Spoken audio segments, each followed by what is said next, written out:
नमस्कार, जनादेश में आप सभी का एक बार फिर से स्वागत है। लगातार सुबह 7 बजे से डीडी न्यूज के माध्यम से हम बता रहे हैं गुजरात और हिमाचल प्रदेश में किस प्रकार से विधानसभा चुनाव के नतीजे आ जा रहे हैं। लेकिन गुजरात में एक नया इतिहास लिखती हुई बीजेपी दिखाई पड़ रही है।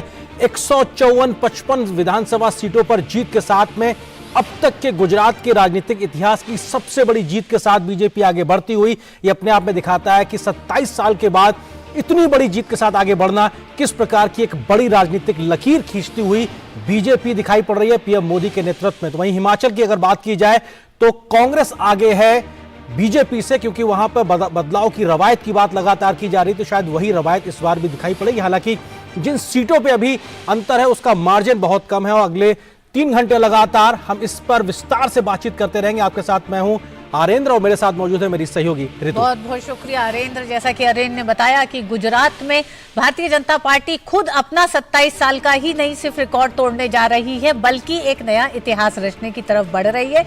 और जहां तक बात हिमाचल प्रदेश की रही, 68 सीटों पर जो अभी तक के ट्रेंड और नतीजों की अगर हम बात करें तो 28 सीटों पर ट्रेंड दिखा रहे हैं भारतीय जनता पार्टी को, और कांग्रेस हिमाचल प्रदेश में बढ़त बनाए हुए है 37 सीटों को लेकर। नतीजे जो सामने आने लग गए हैं, हिमाचल प्रदेश में 3 सीटों पर आए हैं जिसमें भारतीय जनता पार्टी आगे दिखाई दे रही है। तो इन्हीं नतीजों का करेंगे विश्लेषण भी, साथ ही रहेंगे हमारे वरिष्ठ मेहमान भी, वरिष्ठ पत्रकार हमारे साथ जुड़े हुए हैं। अनिल बंसल जी जुड़े हुए हैं, आप ब्यूरो चीफ जनसत्ता से हैं, अनिल जी हमारे साथ बने हुए हैं। साथ ही हमारे सहयोगी संदीप झा और सुरेश जायसवाल भी इन आंकड़ों की पड़ताल के लिए हमारे साथ हैं, इनके विश्लेषण के लिए। बिल्कुल, लेकिन गुजरात में भाजपा की प्रचंड जीत की तरफ लगातार जो एक तरीके से बढ़ती दिखाई पड़ रहा है, ये हम आपको मिले हुए अभी तक के रुझानों और नतीजों के लिहाज से अगर बात करें तो क्या कुछ अभी तक का ट्रेंड है। गुजरात की बात पहले 154 सीटों पर बीजेपी आगे, कांग्रेस महज 19 सीट पर अपनी बढ़त बनाए हुए। आम आदमी पार्टी अप्रत्याशित रूप से 6 सीटों पर अपनी मौजूदगी दिखा रही है, लेकिन अन्य के खाते में भी 3 सीटें। लेकिन 154 सीटें बहुत कुछ कहती हैं। ये क्या कहती हैं? अभी तक की सबसे बड़ी जीत। और अगर हम रुझान के लिहाज से बात करें तो गुजरात में अभी तक किसी भी राजनीतिक पार्टी ने इतनी बड़ी जीत नहीं जीती है। इस 1985 में इससे पहले कांग्रेस की माधव सिंह सोलंकी के समय में जीत हुई थी, वो 149 सीटों की थी, लेकिन उसका भी आंकड़े को पार करती हुई बीजेपी 27 साल के बाद 154 सीटों पर आगे बढ़ती हुई 182 विधानसभा सीटों में से ये स्थिति। और हिमाचल की अगर बात की जाए तो 68 में से 68 सीटों के नतीजे और रुझान आ चुके हैं। ऐसे में बीजेपी इस वक्त 28 सीटों पर या तो जीत चुकी है या फिर बढ़त बनाए हुए, जबकि कांग्रेस की बात की जाए तो बेहतर प्रदर्शन करती हुई 27 सीटों पर बढ़त बनाए हुए है, 37 सीटों माफ कीजिए 37 सीटों पर। और इस जाहिर सी बात है 35 जादुई आंकड़ा है अगर हम बात करें हिमाचल प्रदेश की, लेकिन अन्य भी 3 सीटों पर अपनी बढ़त बनाए हुए हैं। लेकिन मार्जिन जो अभी तक जिन सीटों के नतीजे नहीं आए उसमें काफी कम है, उसको लेकर भी कई प्रकार की बात कही जाती है। तस्वीर इस वक्त हिमाचल प्रदेश की विधानसभा की बनती दिखाई पड़ रही है। कांग्रेस जो 37 सीटों के साथ में 35 के जादुई आंकड़े से फिलहाल आगे नजर आ रही है, लेकिन ये किस तरफ नतीजे अंततोगत्वा फाइनली टैली जाएगी ये देखना बहुत दिलचस्प होगा। लेकिन अगर हम बात करें गुजरात की तो हमारे सहयोगी चंद्रशेखर इस वक्त गुजरात के आणंद से मौजूद है। चंद्रशेखर, अगर बात की जाए तो गुजरात के विकास मॉडल की बात होती है, गुजरात का जो पूरा कोऑपरेटिव मूवमेंट है उसका भी जिक्र होता है। आनंद उसकी एक पहचान के तौर पर है, दुग्ध नगरी के तौर पर जाना जाता है। तो ऐसे में 27 साल के गुजरात मॉडल के बाद में फिर से उसी मॉडल को जनता चुन रही है, वो भी इतनी बड़ी जीत से। किस तरीके का रिएक्शन शुरुआती तौर में जनता की तरफ से?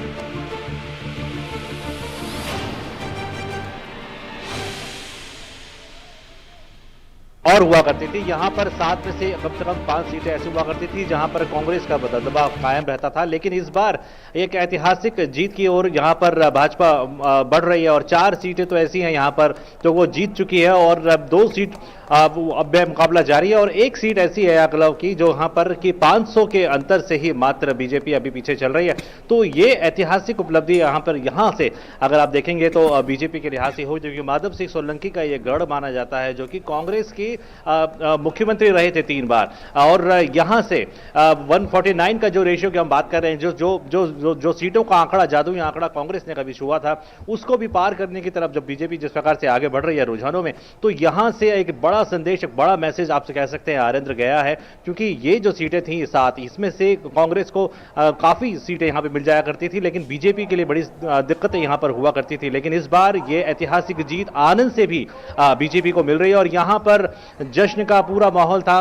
कुछ देर पहले तमाम जितने भी विधायक यहां पर अब जो बनने वाले हैं, जो जीते हैं इस चुनाव में, वो यहां पर बीजेपी के वो देखने को मिल रहे थे और लगातार यहां पर जीतों का सिलसिला लगातार बन रहा है। और जब हमारी बातचीत हो रही थी, रुझान भी आने शुरू नहीं हुए थे, तब अशोक ने कहा था कि आनंद से भी लगता है बीजेपी के लिए आनंद की कुछ शुरुआत हो सकती है और वो चीजें यहां पर सही होती हुई दिखी हैं, क्योंकि यहां पर जितने भी निकाय चुनाव हो या क्षेत्रीय लेवल के जो चुनाव हो या फिर यहां पे सांसदीय का चुनाव हो, उसमें बीजेपी ने भारी अंतरों से जीत दर्ज की थी और कांग्रेस का ये जो गढ़ कही जा रही थी एक बार आनंद जिले की सीटें, इन पे डेंट लगना शुरू हो गया था और ये माना जा रहा था कि यहां से कांग्रेस को बहुत ही दिक्कतों का सामना करना पड़ सकता है, क्योंकि यहां आजादी के बाद से कांग्रेस का दबदबा लगातार कायम रहा था। और ये आनंद का जो जिला आपने बात की, कोऑपरेटिव मूवमेंट की आपने बात की, जो वैश्विक स्तर पर देखने को मिलता था। लेकिन एक चीज और भी यहां पर अरिंद्र, जिसकी तरफ मैं आपका ध्यान देना चाहूंगा कि ये एजुकेशनल नगरी भी कहा जाता है, इसको एक हब कहा जाता है कि यहां पर शिक्षा को लेकर के लोग आते हैं। और जब हम शिक्षा की बात करते हैं, जिस प्रकार से दिल्ली मॉडल को पेश करने की कोशिश की थी आम आदमी पार्टी ने यहां पर से, आप मानिए जब प्रधानमंत्री नरेंद्र मोदी यहां पर मुख्यमंत्री के रूप में उन्होंने अपना करियर शुरू किया था या मुख्यमंत्री के रूप में, तब यहां पर शिक्षा का एजुकेशन लेवल उससे पहले बहुत खराब था। लेकिन अब जो शिक्षा का लेवल है उसमें आप देखिए कि 80% से भी ऊपर साक्षरता दर पहुंच चुकी है और इसमें एक बड़ी संख्या जो है वो महिलाओं के साक्षरता दर में बड़ी वृद्धि हुई है। तो आप ये देखिए कि महिलाओं का जिस प्रकार से वोट लगातार बीजेपी का पड़ता है, तो काम करके दिखाया गया है, इसलिए इनको एक सफलता इस प्रकार से मिलती है। और जब हमने पूछा भी था महिलाओं से, तो उन्होंने कहा कि महिलाओं की सुरक्षा और शिक्षा और स्वास्थ्य विकास, इस पर वो लेकर के वोट देने जा रही हैं और वो बीजेपी के लिए हितकारी साबित हुआ है।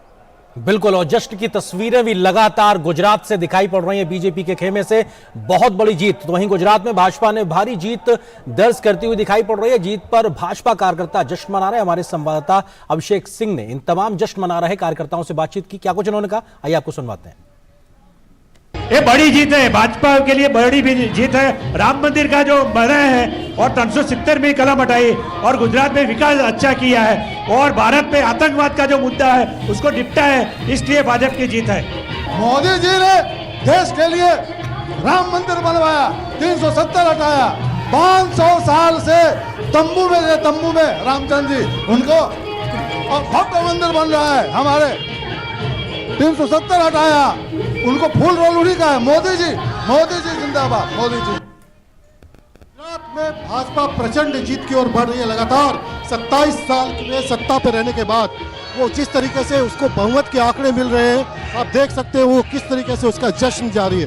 तमाम बीजेपी के जो कार्यकर्ता हैं, चाहे वो महिला कार्यकर्ता हो, पुरुष कार्यकर्ता, वो यहाँ पे कैसे जश्न मना रहे हैं और मोदी के नारे लगा रहे हैं। आप यहाँ पे उल्लास देख सकते हैं कि किस तरीके से उल्लास है पूरे बीजेपी दफ्तर में, यहाँ पे बीजेपी कार्यालय में। और मैं आपको कुछ और भी तस्वीरें दिखाऊंगा जहाँ पर कि किस तरीके से सेलिब्रेशन हो रहा है। तमाम मीडिया के भी लोग हैं और यहाँ पर जो कार्यकर्ता है उनका जमावड़ा जो है वो लगातार बढ़ता जा रहा है। आप देख सकते हैं कि बीजेपी दफ्तर का ये वो जगह है जहाँ पर कि सारे जो कार्यकर्ता है वो अपने आने वाले कार्यकर्ताओं को के लिए जो है वो जश्न मना रहे हैं, अपनी जीत का जश्न मना रहे हैं। और तमाम वो सारे लोग हैं जो कि प्रधानमंत्री मोदी ने जिस तरीके से पूरे चुनाव की अगुवाई की, जिस तरीके उसकी कमान संभाली और उसका यहाँ पर जो नतीजा है वो आप देख सकते हैं कि किस तरीके से बीजेपी 1985 में कांग्रेस ने जब 149 सीटें जीती थी, उसकी रिकॉर्ड कहीं ना कहीं आज शायद तोड़ने की कोशिश कर रही है 150 सीट या उससे ज़्यादा सीट जीतकर।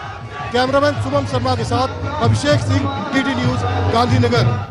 जी हाँ, तो अरेंद्र दिखाई दे रहा है अहमदाबाद गांधीनगर में किस तरह से भारतीय जनता पार्टी के मुख्यालय पे लगातार लोगों का जश्न भी दिख रहा है, साथ ही साथ, और ये किसी एक जिले की तस्वीर नहीं है गुजरात की, बड़ा जश्न भी दिखाई पड़ रहा है। जी हाँ, और वहीं हिमाचल प्रदेश के भी जो नतीजे आ रहे हैं वो कई सवाल भी लेके आ रहे हैं। हमारे साथ एक पूरा पैनल जुड़ा हुआ है। हमारे साथ वरिष्ठ पत्रकार अनिल बंसल जी जुड़े हुए हैं, हमारे साथ गुरु प्रकाश जी जुड़े हुए हैं, भारतीय जनता पार्टी के प्रवक्ता, साथ ही हमारे संवाददाता भी साथ में है। अनिल जी, सबसे पहले आप ही के पास आना चाहेंगे। दोनों तरफ जीत एक तरफ जीत दिखाई दे रही है भारतीय जनता पार्टी की, लेकिन दूसरी तरफ हिमाचल प्रदेश में भारतीय जनता पार्टी संघर्ष करती दिखाई दे रही है। हालांकि ये ट्रेंड्स ही हैं, नतीजे भी आना शुरू हुए हैं।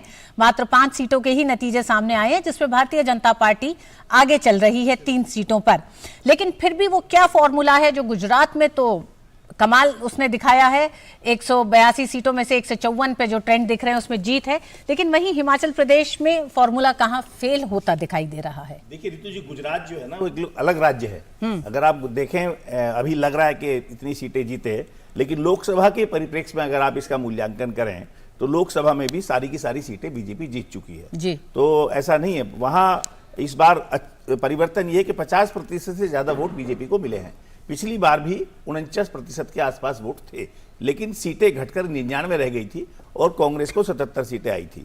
इस बार कई परिवर्तन हुए हैं। एक तो प्रधानमंत्री जी का अपना जो उपलब्धियां हैं केंद्रीय स्तर पर, राष्ट्रीय स्तर पर और अंतर्राष्ट्रीय स्तर पर। दूसरे, इस बार कांग्रेस मैदान छोड़कर जा चुकी थी। आम आदमी पार्टी का वहां सांगठनिक आधार नहीं है और आम जनता को वहां मालूम था कि कोई विकल्प है ही नहीं। तो जो 150 की बात अमित शाह जी ने कही थी कि इस बार 150 पार, तो मुझे लगता है कहीं ना कहीं जमीनी आकलन वो कर चुके थे और उसी का ये परिणाम है। गुजरात की अगर आप बात करेंगे तो मुझे लगता है जो पश्चिम बंगाल का एक रिकॉर्ड था, 1977 में लेफ्ट मोर्चे की गवर्नमेंट बनी थी और 2011 तक वो रही। तो ये करीब 34 साल का एक ही पार्टी का राज वेस्ट बंगाल का भारत में एक रिकॉर्ड है। उसको लग रहा है गुजरात में बीजेपी तोड़ने की दिशा में आगे बढ़ रही है, क्योंकि 95 में बीजेपी की गवर्नमेंट बनी थी, 5 और 22 27 साल वहां हो चुके। 5 साल का ये जनादेश आ गया तो 32 साल लगभग एक राज्य में बीजेपी का लगातार शासन है जी। तो ये जो एक रिकॉर्ड है गुजरात उसको भी तोड़ेगा। और गुजरात में जो जितनी सीटें आई हैं, मुझे लगता है इस बार सभी जो इवन कांग्रेस के लोग भी ये मानकर चल रहे थे कि हमारे लिए मैदान नहीं है और बीजेपी बेहतर प्रदर्शन करेगी, दिखाई भी पड़ रहा है। हमारे साथ में इस बीच में खास मेहमान जगदीश उपासने जी भी जुड़ गए हैं। गुरु प्रकाश जी हमारे साथ बीजेपी से जुड़े हुए हैं। जगदीश उपासने जी, आपका बहुत बहुत स्वागत है, आप हमारे साथ जुड़े। गुरु प्रकाश जी, सवाल आपसे, क्योंकि बीजेपी कहती थी 150 गुजरात में, लेकिन 154 155 तक जा रहे हैं। क्या आप लोग भी अपना आकलन बहुत अच्छे से नहीं कर पाए थे क्या?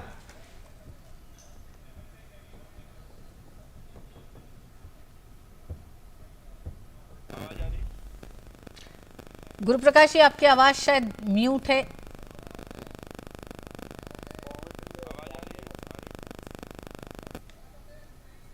जी गुरु प्रकाश जी, अपनी बात रखिए आप। कह रहा था जिस प्रकार गुजरात की जनता ने एक अभूतपूर्व आशीर्वाद और जनादेश हमें दिया है, हम सब इसका विनम्रता से स्वागत करते हैं। मुझे लगता है अटल जी की बात मुझे आज स्मरण आ रही है। अटल जी ने सदन के पटल पे कहा था कि हम विजयी हुए हैं, हमें विनम्रता है, पराजय में तो आत्ममंथन होना चाहिए। तो जहां हम विजयी हुए हम विनम्रतापूर्वक स्वीकार कर रहे हैं और जहां हिमाचल में जो होगा हम उस पर आत्ममंथन करेंगे। बाई इलेक्शन के बहुत सारे रिजल्ट आ रहे हैं, जहां जो आवश्यकता होगी हम करेंगे। लेकिन आपको एक बात समझने की आवश्यकता है कि लगातार विपक्ष का टारगेट क्या था। विपक्ष कुछ पॉजिटिव बात कर रहा था क्या? विपक्ष कुछ कंस्ट्रक्टिव बात करके आ रहा था? लगातार प्रधानमंत्री जी को मधुसूदन मिस्त्री ने क्या कहा? औकात दिखाएंगे, कोई जाति की बात, कोई औकात की बात, इतना नेगेटिव डिस्कोर्स जो था। तो ये विपक्ष की नकारात्मक राजनीति की हार है। आपके पास कोई विजन नहीं था, कोई रोड मैप नहीं था।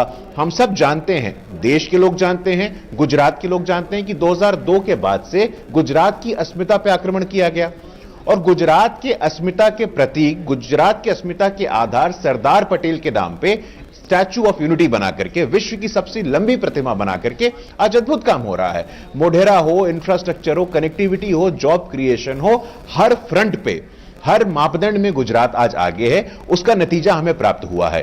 हिमाचल में जहां तक बात है, हम लोग क्लोजली फॉलो कर रहे हैं और हिमाचल में करीब 10 सीटें हमें बताई जा रही हैं ऐसी है जहां पे मार्जिन 500 से कम है। तो कुछ भी हो सकता है, अभी कोई भी पूर्वानुमान करके पहुंचना नतीजे पे ठीक नहीं है। थोड़ा समय दे, 1 घंटे के बाद हिमाचल में भी दूध का दूध पानी का पानी हो जाएगा। लेकिन हम स्वीकार करते हैं इस मैंडेट को और हिमाचल में भी जहां तक है हम अग्रसर हैं, सकारात्मक हैं और सरकार बनाने का काम करेंगे। जी हाँ गुरु प्रकाश जी, लगातार चुनाव प्रचार के दौरान भी ये कहा जा रहा था कि प्रधानमंत्री नरेंद्र मोदी को 4 रैलियां एक दिन में, 3 रैलियां एक दिन में करना पड़ रहा है और इस पूरे चुनाव प्रचार के दौरान एक नए अंदाज में, यानी कि वो ज्यादातर रैलियां उन्होंने गुजराती में की। तो इन सब चीजों के पीछे विपक्ष ने इसको भी एक तरह से निशाना ही बनाया। क्या आपको लगता है चुनाव प्रचार के समय हर राजनीतिक पार्टी को अपनी पूरी ताकत झोंकनी चाहिए, जो ताकत कांग्रेस ने न हिमाचल में दिखाई थी और न गुजरात में दिखाई? नहीं रितु जी, बहुत ही अच्छा पॉइंट आपने बोला है। अब लोकतंत्र हैं, हम विश्व के सबसे बड़े लोकतंत्र हैं, विश्व के सबसे सफल लोकतंत्र हैं, विश्व के सबसे पारदर्शी लोकतंत्र हैं। तो लोकतंत्र का आधार क्या है? लोकतंत्र का आधार चुनाव है। और पॉलिटिकल पार्टी का काम क्या है? पॉलिटिकल पार्टी का काम है चुनाव के दौरान जनता से संवाद स्थापित करना। हमने जनता से संवाद स्थापित किया। बहुत सारे ऐसे बुद्धिजीवी आलोचक बैठे हुए हैं, समीक्षक बैठे हुए हैं, वो कहते हैं रैली क्यों करते हैं, जनता से संवाद क्यों करते हैं, जनता से बातचीत क्यों करते हैं? मुझे समझ में नहीं आता है। विपक्ष पूरे साल बोलता है लोकतंत्र बचाओ, लोकतंत्र खतरे में है, संविधान बचाओ, संविधान खतरे में है। पार्टी सरकार बनाती हुई दिखाई दे रही है, बीजेपी काफी पीछे चल रही है। आप भी गए थे चुनाव प्रचार में? हाँ, मुझे लगता है कि मैं भी गया, वहाँ के दलितों ने मतलब बीजेपी को समर्थन भी किया था। लेकिन ठीक बात है, जो लोगों का जो रूख होता है लोकतंत्र में वो मानना चाहिए। वहाँ कांग्रेस पार्टी आगे चल रही है और वहाँ हम हमारी हार मानते हैं। लेकिन गुजरात की जो जीत है, ये इतनी बड़ी जीत है कि वो हिमाचल की जो हार है वो हार हम मानते हैं। लेकिन जिस तरह से कर्नाटक और तो रामदास अठावले केंद्रीय मंत्री वो प्रतिक्रिया दे रहे थे आज के आ रहे नतीजों को लेकर। हमारे साथ में अभिषेक त्रिपाठी भी हमारे साथ जुड़ गए, प्रवक्ता आम आदमी पार्टी के। अभिषेक तिवारी जी, स्वागत है आपका। और महत्वपूर्ण चीज यही, क्योंकि गुजरात को लेकर बहुत कुछ दावे और कहा जाए लिखकर दावे किए गए थे आपके पार्टी के सर्वा अरविंद केजरीवाल के माध्यम से, लेकिन आज कहीं वो नजर नहीं आ रहा है। महज 6 सीटों पे आपकी बढ़त दिखाई पड़ रही है 182 सीटों में से, और जीत तो कांग्रेस भी कहीं नहीं पा रही है। और बीजेपी की जीत तो इतनी बड़ी है जो कि गुजरात के इतिहास में आज तक इतनी बड़ी जीत नहीं हुई। देखिए, आपकी चैनल के माध्यम से मैं गुजरात की जनता को धन्यवाद देना चाहता हूं कि आज आम आदमी पार्टी इतनी छोटे से समय में देश की राष्ट्रीय पार्टी बनने जा रही है। लगभग हम वहां पे 13-15% वोट शेयर ले रहे हैं।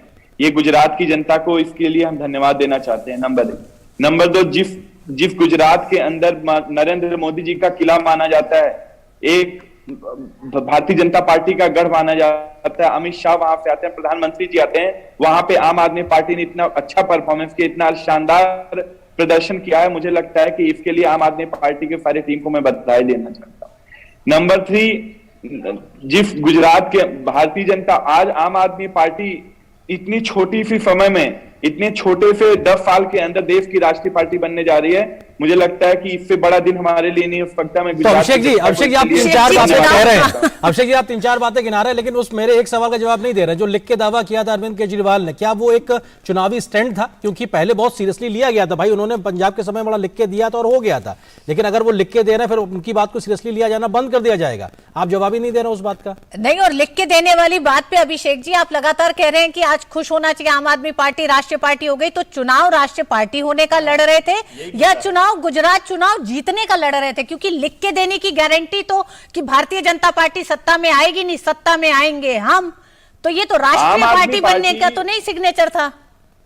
मैं आपको बताऊं कि आम आदमी पार्टी पहली बार गुजरात के अंदर चुनाव लड़ रही थी। जब आप चुनाव लड़ते हैं तो आप अपना इंटरनल सर्वे करते हैं, अपना प्रसार करते हैं, जनता का जो मत मिला है हम उसका जनता का धन्यवाद देते हैं। अरविंद केजरीवाल ने क्या कहा? दिल्ली गुजरात की जनता ने 27 साल से भारतीय जनता पार्टी वहां पे शासन कर रही है। वहां पे हम एक मजबूत विपक्ष की जैसे वहां की जनता का आवाज उठाने का कार्य किए। वहां की जनता लगभग 25 लाख से ज्यादा हमें वहां पे मत मिला है। तो इसके लिए इतनी छोटे से समय में देश दुनिया की सबसे बड़ी पार्टी के सामने हम चुनाव लड़े गुजरात के अंदर, जिसमें भारतीय जनता पार्टी नरेंद्र मोदी जी का गढ़ माना जाता है, वहां पे हमने सेंध लगाने का कार्य किया है। वहां पे लगभग 25 लाख से ज्यादा हमें वोट वहां की जनता का मत मिला है। इससे आम आदमी पार्टी 10 साल में देश की राष्ट्रीय पार्टी बनने जा रही है। ठीक है, आप अनकहे तौर पे यही स्वीकार रहे हैं कि आप राष्ट्रीय पार्टी बनने के लिए एक तरीके से मैदान में थे, क्योंकि आप उस बात को फिर से सिरे से खारिज करते जा रहे हैं। जगदीश उपासने जी वरिष्ठ मैं सर आता हूं आपके पास में, जगदीश उपासने जी भी वरिष्ठ पत्रकार हमारे साथ मौजूद है। जगदीश जी, क्योंकि बहुत बड़े तौर पर चर्चा थी कि भाई गुजरात में आम आदमी पार्टी एक तीसरा मुकाबला, त्रिकोणीय मुकाबले के तौर पर है, लेकिन जीत इतिहास में गुजरात में इतनी बड़ी कभी देखी नहीं जो बीजेपी ने 27 साल के बाद में आज करके दिखाई है 154 सीटों के आसपास। जगदीश जी। देखिए, आम आदमी पार्टी के बारे में तिवारी जी कह रहे हैं, लेकिन जिस सभा में केजरीवाल जी ने घोषणा की थी, उन्होंने कहा था ये भविष्यवाणी मैं कह रहा हूँ, ये लिखकर भविष्यवाणी कह रहा हूँ। और आम आदमी पार्टी कोई अभी तुरंत उतरी नहीं है। पिछले 7-8 साल से लाखों गुजरात के मतदाताओं के फोन नंबर पर आम आदमी पार्टी अपने तथाकथित दिल्ली मॉडल का बहुत प्रचार करती रही है।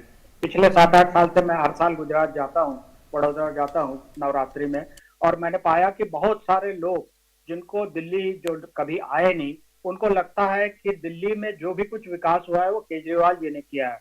तो एक बार तो चल सकता है, काट की अंडिया आप एक बार चला सकते हैं, चढ़ा सकते हैं, लेकिन दूसरी बार नहीं चढ़ा सकते। मैं समझता हूं कि आम आदमी पार्टी का लक्ष्य ये नहीं था कि गुजरात को उसको जीतना था। गुजरात ने उसको अपनी उपस्थिति इसीलिए दर्ज करनी थी ताकि वो राष्ट्रीय पार्टी का दर्जा हासिल कर सके, और उसमें वो शायद सफल रहे हैं। हाँ, उन्होंने प्रचार जोरदार किया, निश्चित रूप से जोरदार किया, और उनको प्रचार में इतनी भीड़ भी इसलिए मिली कि पिछले 7-8 साल से एक एक व्यक्ति के फोन पर कम से कम 5 बार दिन में संदेश जाते थे फोन पर कि दिल्ली में हमने ये कर दिया, दिल्ली में हमने वो कर दिया। वो दिल्ली वाले जानते हैं कि क्या किया, लेकिन गुजरात का जो आदमी दिल्ली नहीं आता उसके लिए ये बहुत अनोखी बात थी। और बहुत सारे लोग जो फेंस सीटर आप जिनको कहते हैं, फेंस सीटर मतदाता ऐसी बार बहुत बार ऐसे वादों में, ऐसे झांसों में आता है। तो मेरा मानना है कि आम आदमी पार्टी उसमें सफल रही है। उन्होंने चुनाव की तरह लड़ा और राष्ट्रीय पार्टी का दर्जा उनको मिलने की स्थिति है। जी हाँ, और इस चर्चा को आगे बढ़ाएंगे उससे पहले आइए सुनते हैं बीजेपी नेता राज्यवर्धन राठौर क्या कह रहे हैं भारतीय जनता पार्टी की गुजरात जीत किस तरह से पूरा कैबिनेट भी अगर बदल दिया जाए। जनता ये समझती है कि उनकी सेवा के लिए यहाँ सत्ता हासिल करने के लिए लोग नहीं आए हैं, सेवा करने के लिए आए हैं। अब आप नतीजे, आप जो रुझान आ रहे हैं अभी हिमाचल के अंदर, उसकी आप बात कर रहे हैं। पहली बात तो सारे वहां नतीजे आए नहीं, हम इंतजार करेंगे। दूसरी बात, कई बार लोग होते हैं, ये आकलन करेंगे पूरा का पूरा, जब पूरा नतीजा आ जाएगा पूरी तरह से आकलन करेंगे, क्योंकि हमारा संकल्प बदलता नहीं है, हमारी जो विचारधारा है वो बदलती नहीं है। हम सेवा के लिए आए हैं, सत्ता के लिए नहीं। लेकिन ये जरूर है, सेवा करने के लिए आपको सरकार में रहना जरूरी होता है, तो पूरी तरह से आकलन करेंगे। अभी नतीजे आने दीजिए पूरी। सर, हिमाचल में जो नतीजे होंगे, 2024 के चुनाव के लिए कितना, सॉरी वापस, 2024 के लिए कितना लाभदायक होगा? देखिए, 2024 के अंदर आप भी जानते, और केंद्रीय मंत्री मीनाक्षी लेखी ने गुजरात विधानसभा चुनाव में भाजपा की जीत पर बातचीत की हमारे विशेष संवाददाता राजेश राज से। हमारे साथ विदेश राज्य मंत्री मीनाक्षी लेखी हैं गुजरात के चुनाव परिणामों पर बात करने के लिए। मैम, बड़ी कामयाबी जो है वो भारतीय जनता पार्टी को मिलती है। जी, गुजरात में जो पार्टी ने सिस्टम खड़ा किया है और जिस प्रकार से काम किया है, और जनता की आवाज़ ही भारतीय जनता पार्टी है, जिसके नतीजे आप सबके सामने हैं। क्या लगता है कि आम आदमी पार्टी आने वाले दिनों में कांग्रेस को रिप्लेस कर देगी क्या? जिस तरीके से उनको वो लोग काम तो कर ही रहे हैं, मगर हिमाचल के नतीजे कुछ और कह रहे हैं। देखिए जनता क्या चाहती है।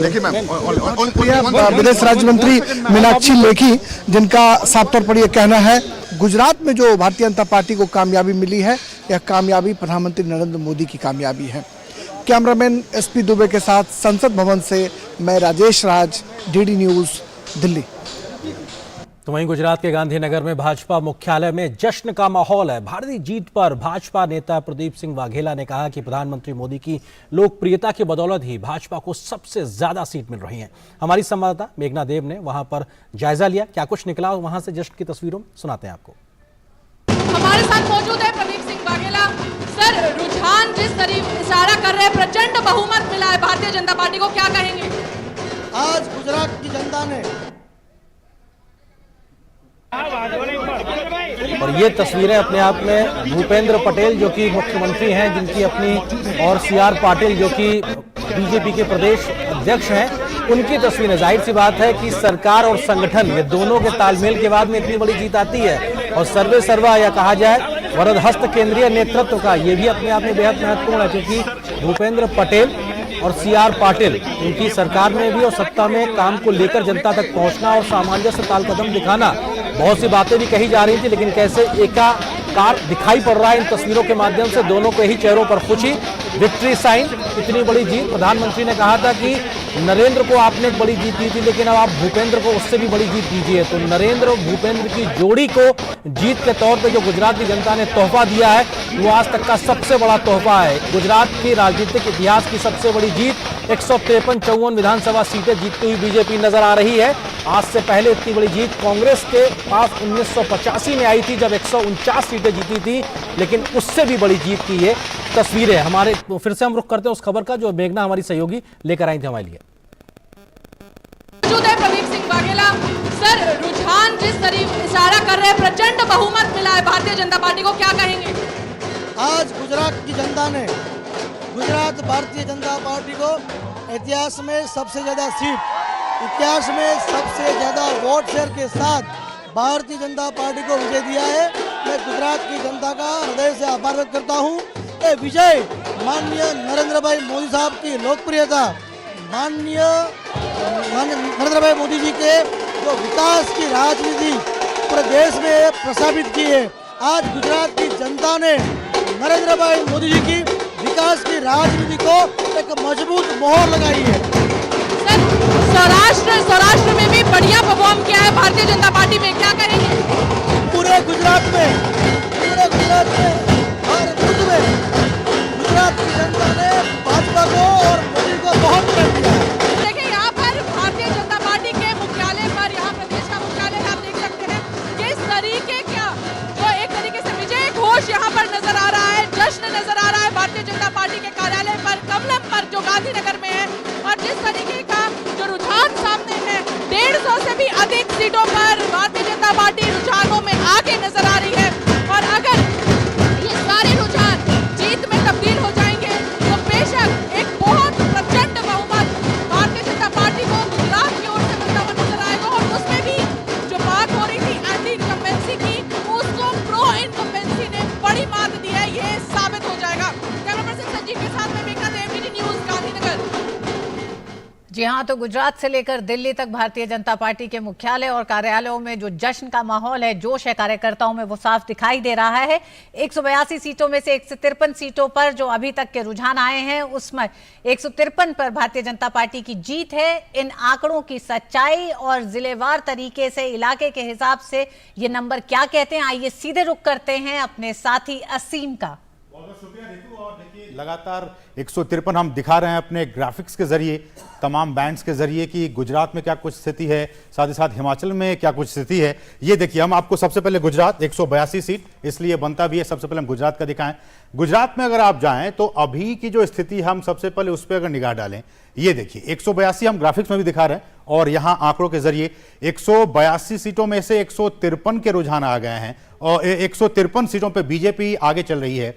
182 के 182 के रुझान आ गए हैं, 153 सीटों पे बीजेपी आगे चल रही है। और देखिए कहीं पीछे, बहुत पीछे 20 सीटों पे कांग्रेस आगे चल रही है। आम आदमी पार्टी 6 सीटों पे है। रीजन वाइज, क्षेत्रवार अगर हम नजर डालें तो ये देखिए, सबसे पहले सौराष्ट्र, सबसे ज्यादा सीटें कच्छ और सौराष्ट्र क्षेत्र से आती हैं। 49 सीटें यहां पे हैं। इन 49 में से बीजेपी 38 सीटें बहुत ज्यादा ये मायने रखती है बीजेपी के लिए। कच्छ और सौराष्ट्र के क्षेत्र में वहां पे बीजेपी सबसे ज्यादा नंबर लेके अभी तक वहां पे रुझानों में आगे आई है। कांग्रेस बहुत पीछे, आम आदमी पार्टी 4। हम अपने सहयोगियों से भी इस बारे में चर्चा करेंगे कि इसके क्या कुछ मायने हैं। सौराष्ट्र, जैसा कि हमारी सहयोगी मेघना भी बता रही थी जब पूछ रही थी वो, कि सौराष्ट्र में बहुत अच्छा प्रदर्शन कर रही है बीजेपी, चूंकि गढ़ माना जाता है सौराष्ट्र और कच्छ क्षेत्र कांग्रेस के लिए। ये उत्तर गुजरात की बात हम कर लें, 28 सीटें यहां पे हैं। 28 में से 28 के रुझान आ गए हैं। ऋतु, 18 सीटों पे बीजेपी आप देखिए नंबर्स में कहीं ज्यादा आगे, कांग्रेस 8 सीटों पे और आम आदमी पार्टी 1 सीटों पे।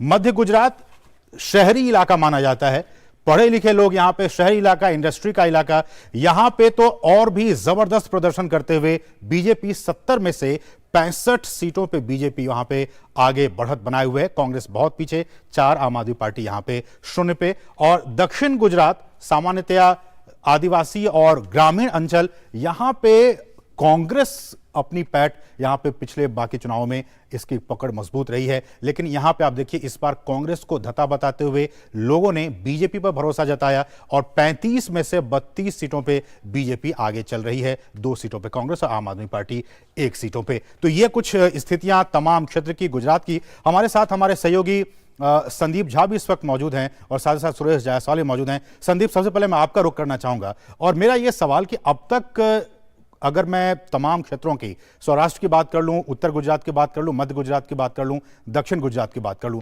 हमने कहा कि अब तक कांग्रेस की पैठ उत्तर गुजरात में भी रही थी और दक्षिण गुजरात में भी, लेकिन इस बार आंकड़े बिल्कुल अलग।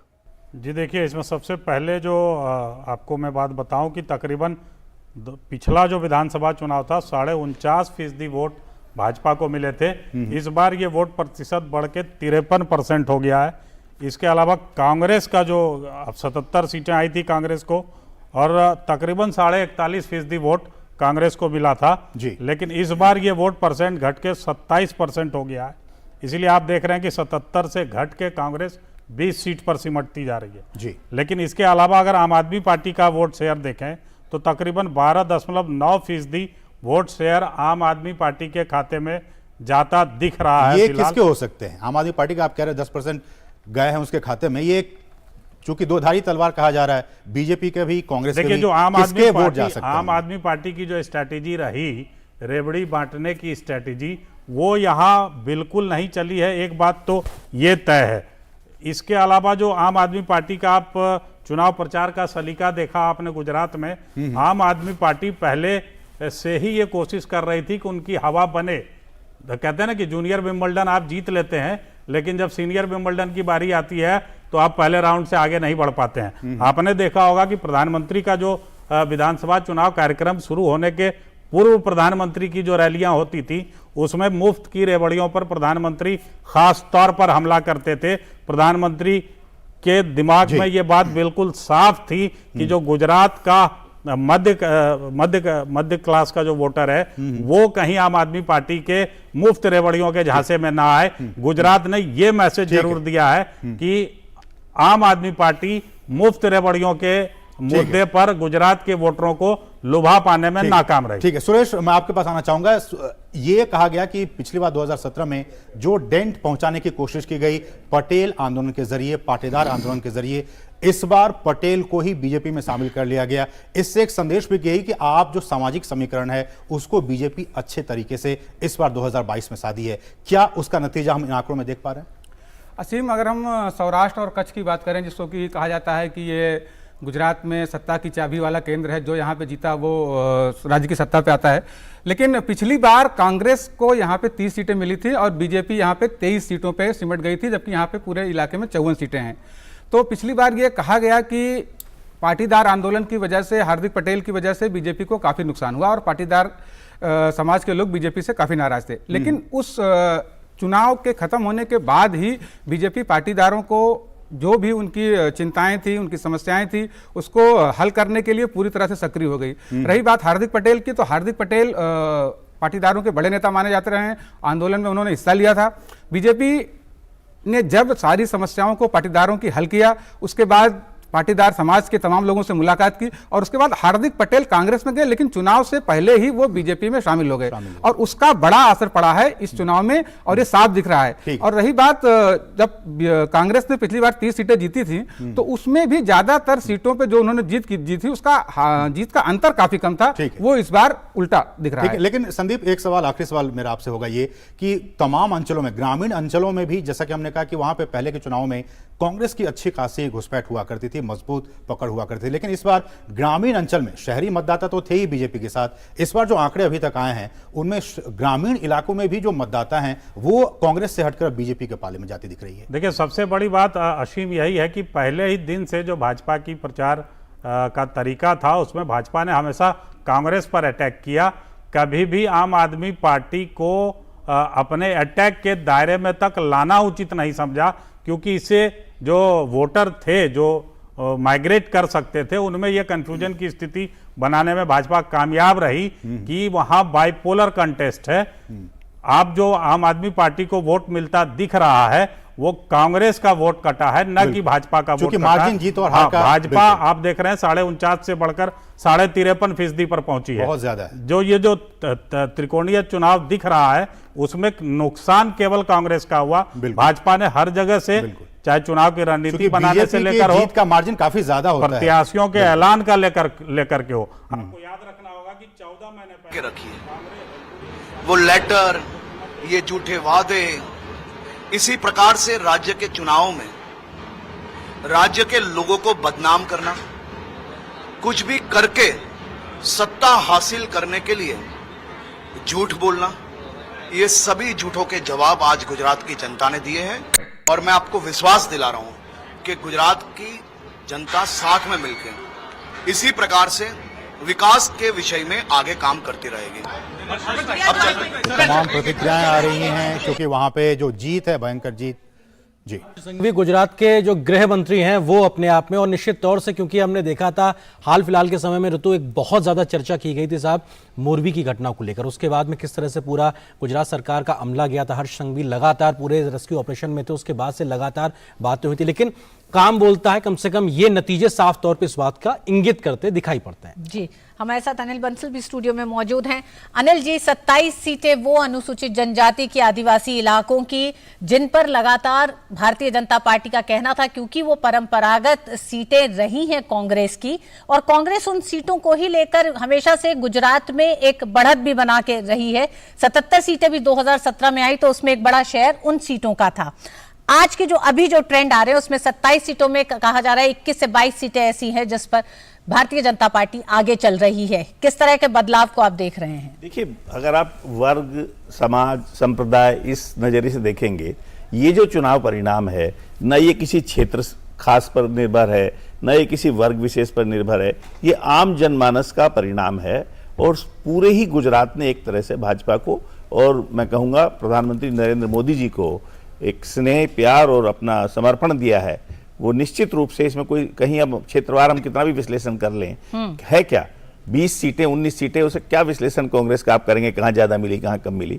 और लेकिन आदिवासी इलाकों में अगर तमाम योजनाओं का एक असर पहुंचा या केंद्रीय योजनाओं को पहुंचाया गया है तो क्या वो एक सुशासन का एक परिचय देता है? नहीं ऋतु जी, उसका एक असर दिखाई देगा। काफी फोकस आदिवासी क्षेत्रों पर किया। अभी हमारे भाई जी ने कहा कि पाटीदार आंदोलन, देखिए पाटीदारों पर काम किया। जब हार्दिक पटेल को लगा कि अब कुछ बचा ही नहीं इशू, तो उनको भाजपा में आना अच्छा लगा। मुख्यमंत्री वहां पाटीदार समाज के हैं, तो पूरा फोकस रणनीति के स्तर पर हो या लोगों को उनकी समस्याओं के स्तर पर हो, या जो विभिन्न वर्ग हैं, अगर कहीं किसी वर्ग की कोई आकांक्षाओं में कोई कमी है उसको पूरा करने का सवाल हो, तो भाजपा, वहां की प्रदेश सरकार और जो बड़े नेता हैं उनके स्तर पर गुजरात पर पूरा फोकस किया गया। और गुजरात चूंकि मोदी जी के साथ भी जुड़ा हुआ है, अमित शाह जी के साथ भी जुड़ा हुआ है, गुजरातियों को भी ये फील होता है कि हमारे जो आज नेता हैं वो देश के प्रधानमंत्री हैं, अंतर्राष्ट्रीय स्तर पर उनकी धाक हो रही है, तो गुजरात के लोगों ने भी उनको उसी मन भाव से लिया है। और कांग्रेस कहीं मुकाबले में थी नहीं, और आम आदमी पार्टी, कांग्रेस ने क्या अपने को मुकाबले से बाहर खींचने के पीछे का कारण ये भी है कि जिस तरह से कांग्रेस के जो नेता भरूच से जो नेता हैं उनके निधन के बाद से जो एक पूरा कांग्रेस में रणनीति की जो एक कमी देखी गई गुजरात को लेकर, उसके वो भी एक कारण दिखाई देता है क्या? अहमद पटेल की कमी क्या कांग्रेस में दिखाई दी? पटेल की तो अपनी जो बेटी हैं वही लगातार कांग्रेस के नेतृत्व की और रणनीतियों की आलोचना लगातार करती रही। तो अहमद पटेल तो उस तरह से सांगठनिक उनका कौशल था, वो खुद कोई चुनाव नहीं लड़ते थे, ज्यादातर राज्यसभा में ही रहे।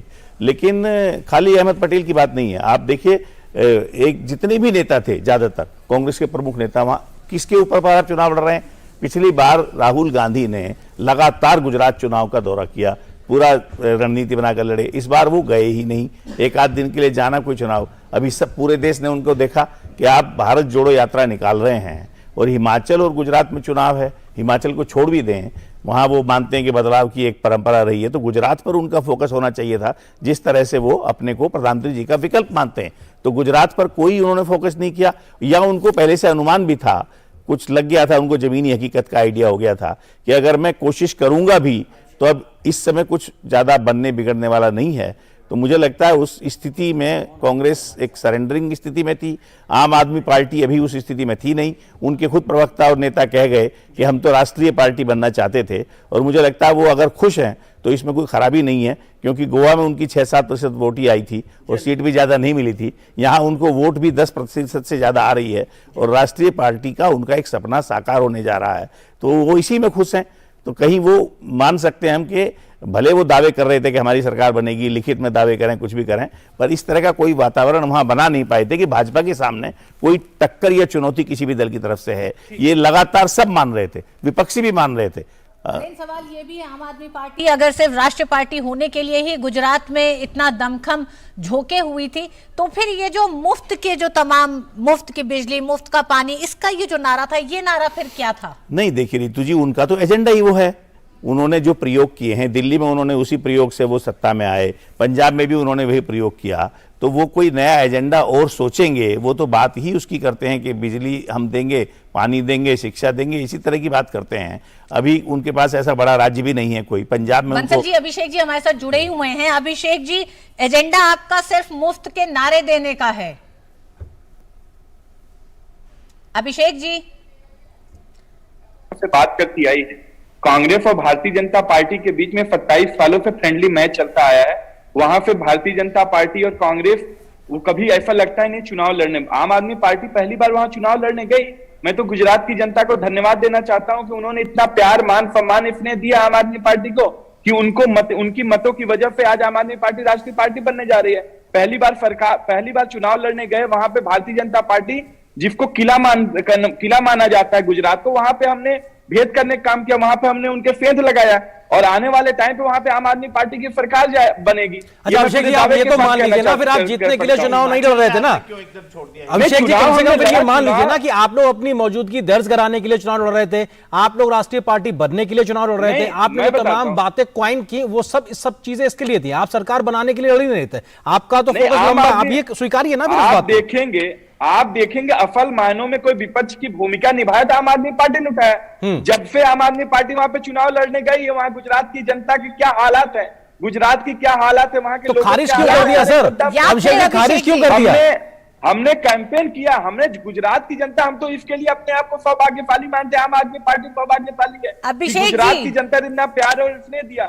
अभिषेक जी, हिमाचल में भी बहुत जोर शोर से चुनाव लड़ना शुरू किया था, तो क्या लगा कि 68 सीटों पे लड़ेंगे और कुछ हासिल नहीं होगा तो राष्ट्रीय पार्टी का दर्जा तो मिलेगा नहीं, तो क्यों नहीं चलो गुजरात ही चलते हैं, वहां तो 182 सीट है, कुछ आएगा तो राष्ट्रीय पार्टी का दर्जा तो कम से कम हाथ लगेगा ही। नहीं, जब आप चुनाव लड़ते हैं तो पूरे दमखम से चुनाव लड़ते हैं। भारतीय जनता पार्टी दिल्ली में मोदी जी का चेहरा लेकर के आई, यहाँ पे चुनाव बुरी तरीके से हार गए। हिमाचल में वो मोदी जी का चेहरा लेकर गए, वहां चुनाव हार गए। गुजरात के अंदर मोदी जी का चेहरा गए। भारतीय जनता पार्टी कल मोदी जी के चेहरे पे चुनाव लड़ती है। आप देखेंगे इससे पहले अमित शाह जी बहुत बड़े दावे करते थे। अभिषेक जी 1% वोट मिल रहा है आपको हिमाचल में। अभिषेक जी सुनिए तो, अभिषेक जी हिमाचल प्रदेश में आप लोग इतनी दमखम से चुनाव लड़ रहे थे, उसके बावजूद 1% बमुश्किल, क्योंकि ये आपको वोट मिल रहा हो, जबकि आप पंजाब से लगता हुआ एक तरीके से इलाका है, आपकी अपनी सरकार है, ऐसे में उसके बावजूद आप कोई वहां पे प्रभाव छोड़ते नजर नहीं आ रहे। आपने वायदे वहां पे भी किए थे, उसकी वजह क्या? आप चले भी गए वहां से। मैं बताता हूँ, जनता के मत का हम सम्मान करते हैं, उनका मत हमारे सर माथे पर है। और ये तस्वीरें इस वक्त सीधी आ रही हैं जिसमें भूपेंद्र पटेल मुख्यमंत्री गुजरात के और CR पाटिल जो कि प्रदेश अध्यक्ष हैं भाजपा के गुजरात के, वो दोनों विक्ट्री साइन दिखाते हुए ये सरकार और संगठन के बीच में सामंजस्य, तालमेल और एक तरीके से एकरूपता को दिखाता है कि कैसे नीतियां बनाई गई, उनको संगठन के माध्यम से जमीन पर भी उतारा गया। और ये विक्ट्री साइन अपने आप में बताता है कि बहुत जल्दी वो बैठकों का भी दौर शुरू होगा जहां से सरकार गठन की कवायद आगे बढ़ेगी और सरकार के चेहरे के तौर पे भी तमाम बातें निकल के आएंगी। जगदीश उपासने जी भी लगातार हमारे साथ में बने हुए। सर आपके पास आता हूं, उससे पहले सुरेश जायसवाल हमारे सहयोगी हमारे साथ बने हुए। सुरेश, अगर हिमाचल की हम बात करें, हम अभी ग्राफिक्स में हिमाचल का दिखा रहे थे, सीटों में अंतर जो पहले बहुत कम था वो थोड़ा सा बढ़ गया है, 26-39 का हो गया है, लेकिन जब वोट शेयर पे आते हैं तो वोट शेयर में अंतर बीजेपी और कांग्रेस के बीच में बमुश्किल 0.3% का है। 0.3% का अंतर हिमाचल प्रदेश में वोट शेयर में बीजेपी और कांग्रेस के बीच में, लेकिन सीटों में ज्यादा अंतर दिखाई पड़ रहा है। सुरेश,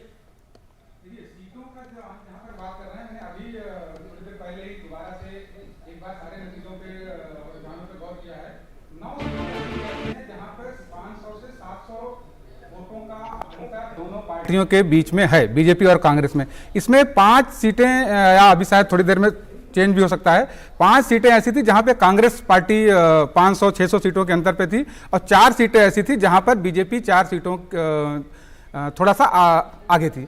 एक सीट ऐसी है रामपुर की जहां पर केवल 64-65 या 70-80 इसी के रेंज में अंतर चल रहा है दोनों प्रत्याशियों के आगे पीछे का। डेफिनेटली यस, बिकॉज जिस हिसाब से सर ने उनका जो रोड शो चला, ठीक है, 32 या 35 किलोमीटर तक का जो रोड शो था, और गुजरात की जनता पर जो हमारे प्रधानमंत्री जी का एक इम्पैक्ट रहा है, वो सीएम से लेके पीएम तक अभी तक उत्तरोत्तर उसमें जो बढ़त है, लोगों की जो एक लोक चाहना है, सिर्फ गुजरात ही नहीं, आप विश्व में देखिए जहाँ जहाँ भी गुजराती है तो एक मोदी जी की एक अमिट छाप है लोगों के दिल में, तो वो कहीं ना कहीं उसकी जो एक इम्पैक्ट है वो होना जाहिर सी बात है। 150 से ऊपर बीजेपी जा रही है, 5 ब्रेकिंग। रिवावा जडेजा, क्योंकि अपने आप में एक बड़ा नाम गुजरात के लिहाज से बात की जाए, इन्होंने कहा था मेरे साथ मेरे पति हैं, क्योंकि परिवार में थोड़ा सा एक अनबन की स्थिति आई थी, तो जाहिर सी बात है अपने पति के साथ लेकर वो जोग बीच गई थी। सुरेश, आप अपनी बात पूरी करिए।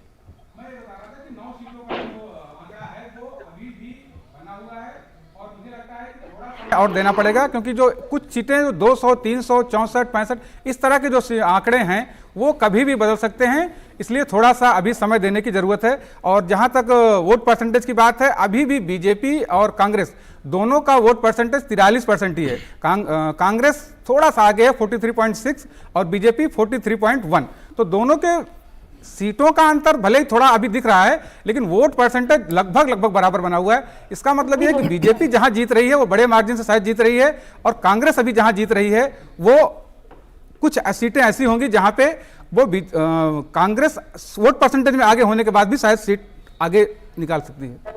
जी, हमारे साथ जगदीश उपासने भी जुड़े हुए हैं। जगदीश जी, हिमाचल प्रदेश के जो नतीजे सामने आ रहे हैं, जो विश्लेषण अभी सुरेश जी ने करा इन तमाम सीटों का और खासकर उन सीटों का जिसमें मार्जिन बहुत कम है, तो क्या लगता है कि नतीजों में अभी उम्मीद काफी दिखती है क्या भारतीय जनता पार्टी के लिए?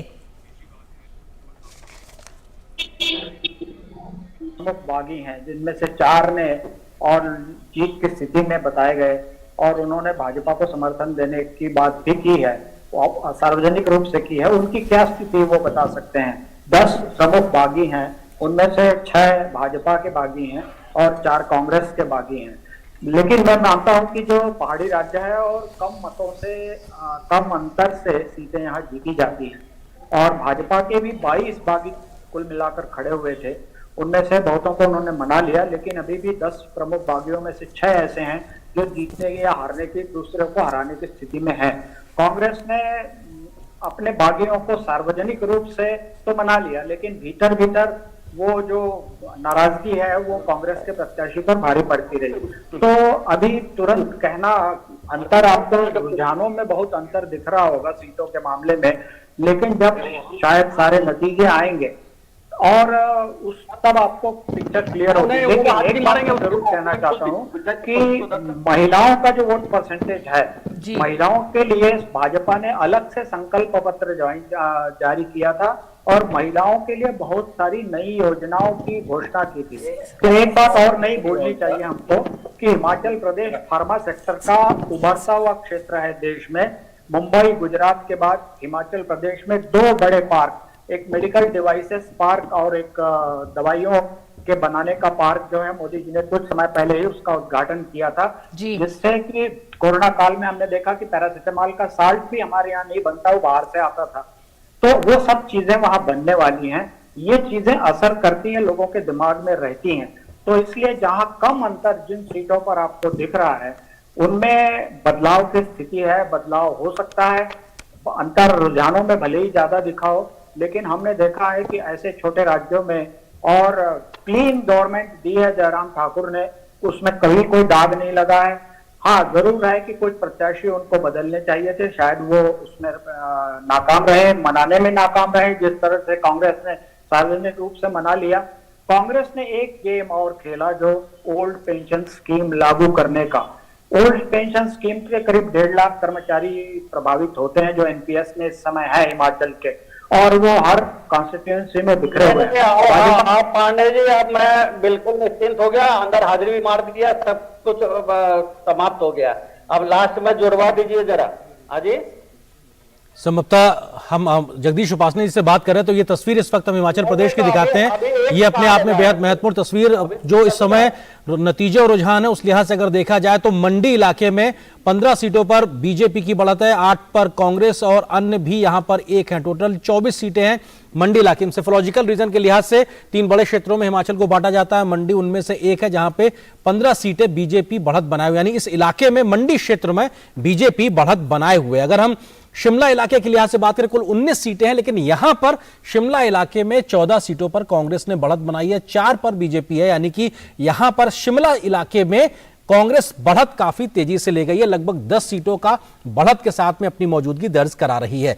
ऐसे ही हम अगर एक तीसरे बड़े क्षेत्र कांगड़ा की अगर बात करें तो इस पूरे इलाके में 25 विधानसभा सीटें हैं हिमाचल प्रदेश की, जिनमें से 16 पर कांग्रेस अपनी मौजूदगी और उससे आधे यानी 8 पर बीजेपी है, अन्य भी 1 पर अपनी मौजूदगी दर्ज करा रहा है। ऐसे में मंडी छोड़कर बाकी दोनों इलाकों में कहीं ना कहीं कांग्रेस ने बढ़त ली है, उसका ही नतीजा दिखाई पड़ा। लेकिन 500 से कम वोटों के अंतर की भी ऐसी 8 सीटें हैं जो कि हिमाचल प्रदेश में अभी भी फंसी हुई हैं, क्योंकि हालांकि 500 वोट भी अपने आप में मायने रखता है विधानसभा के चुनाव में, लेकिन फिर भी ये कभी भी बदल सकता है। बहुत क्लोज कॉन्टेस्ट होता है, बहुत ही नजदीकी मामला होता है और कई बार देखा गया है कि बाजी पलटती है अंतिम समय आते आते। और ये 500 कम वोटों का जो अंतर है जिन सीटों में, उसमें भटियत है, कुलदीप सिंह पठानिया कांग्रेस के आगे चल रहे हैं, विक्रम सिंह भारतीय जनता पार्टी से हैं जो पीछे चल रहे हैं।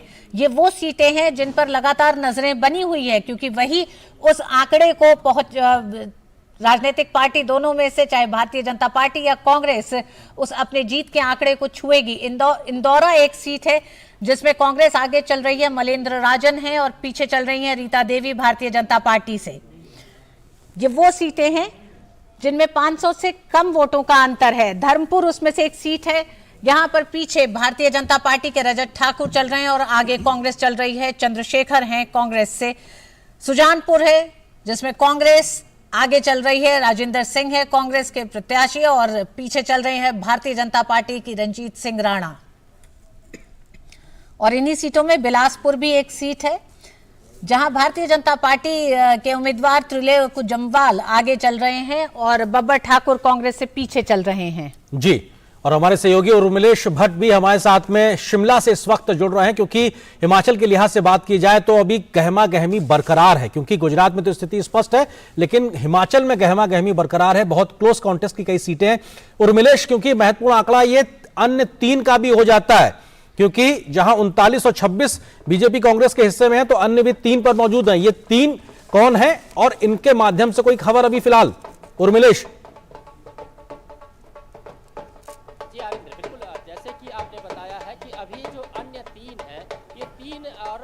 अभी रुझान है आरिंद्र, इन रुझानों को बहुत जल्दबाजी ना कहा जाए, क्योंकि अभी बहुत कम मार्जिन, जैसे कि हम देख रहे हैं हिमाचल का जो चुनाव है आरिंद्र वो पल पल बदल रहा है।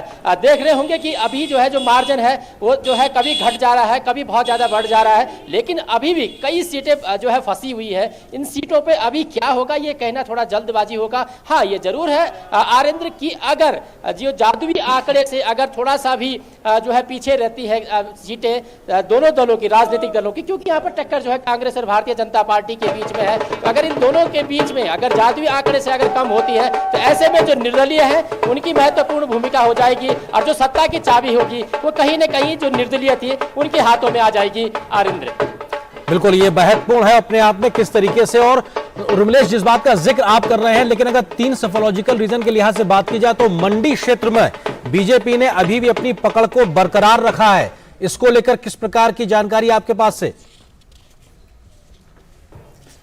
जी बिल्कुल, अगर मंडी क्षेत्र की बात की जाए आरिंदर, तो वहाँ पे खुद जो है जो सीएम कैंडिडेट है, सीएम के जो चेहरा है हिमाचल में जयराम ठाकुर, वो वहाँ से चुनाव लड़ रहे थे, और निश्चित तौर से उनका जो अगल बगल की जो तमाम सीटें थी उन सीटों में कहीं ना कहीं वो प्रभाव देखा गया है। और यही कारण है कि भारतीय जनता पार्टी ने जो है मंडी का जो क्षेत्र है उस मंडी क्षेत्र में बेहतरीन प्रदर्शन किया है। दूसरी बात यह है आरिंद्र की अगर देखा जाए तो जैसे कि कांग्रेस के कई दिग्गज जो है अभी पीछे चल रहे हैं और कई दिग्गज जो है ये सूचना जो मिल रही है कि वो चुनाव जो है हार रहे हैं कहीं ना कहीं। जैसे कि एक जो है कह सकते हैं कि ठाकुर सिंह भरमौरी एक कांग्रेस के बड़े चेहरा थे, जो है चंबा के जो भरमौर सीट है वहां पर जो है भारतीय जनता पार्टी के जो डॉक्टर जनकराज है वो वहां पर जो है बढ़त बनाए हुए हैं, कहीं ना कहीं जो है अब जीत के जो है आखिर में जो है जनकराज पहुंचे हैं। तो ऐसे में देखना होगा कि कांग्रेस के जो बड़े चेहरे हैं वो कितने दिग्गज चेहरे अभी तक जो है रेस में है और कितने जो है रेस से पिछड़ चुके हैं। वहीं दूसरी तरफ अगर बात की जाए तो कहीं ना कहीं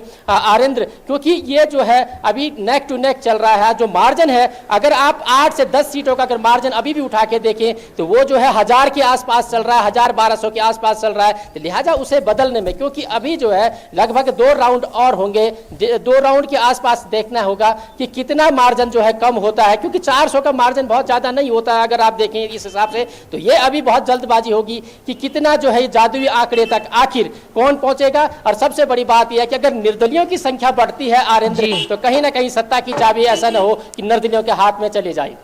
जी बिल्कुल, हमारे साथ एक और मेहमान जुड़ गए हैं स्टूडियो में, हमारे साथ प्रोफेसर सुधीर सिंह जुड़ गए हैं, साथ ही हमारे साथ मुकेश भी कांग्रेस मुख्यालय दिल्ली से जुड़े हुए हैं।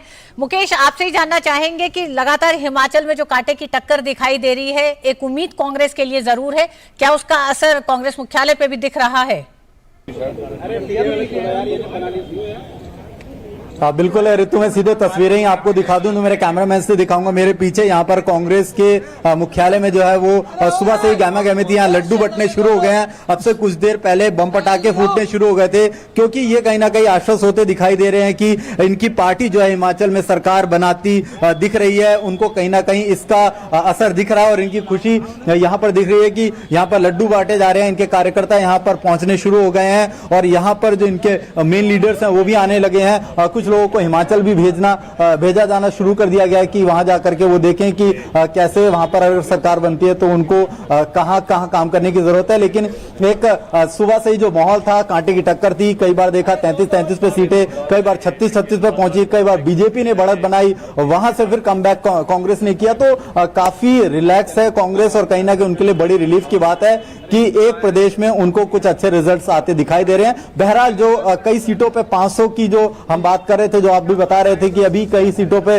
रिजल्ट्स आने बाकी है, जो 500 का जो अंतर है, अगर वहां पर कहीं ना कहीं डेवलपमेंट होती है और भारतीय जनता पार्टी को उसका फायदा होता है तो एक वहां पर कमबैक हो सकता है। अभी थोड़ा टाइम बचा है, देखते हैं धीरे धीरे किस तरह से समय आगे बढ़ता है तो रिजल्ट्स निकल करके आते हैं।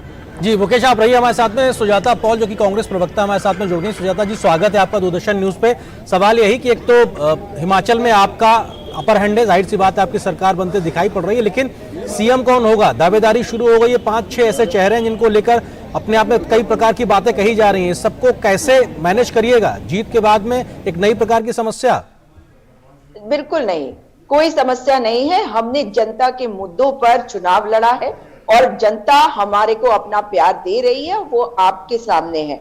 और लोकल मुद्दे जो हैं वो बहुत बड़ा इशू होते हैं, तो जब आप लोकल मुद्दों को लेकर जनता के बीच में रहते हैं, काम करते हैं, हमने विपक्ष में रहते हुए भी जनता की आवाज को हमेशा बुलंद रखा और आज जनता का प्यार बता रहा है कि वही मुद्दे हमारे को एक नेता भी देगा। तो नेता कौन होगा वो हमारे जो विधायक गण होंगे वो डिसाइड करेंगे और उस पर आखिरी मोहर हमारा केंद्रीय नेतृत्व लगाएगा।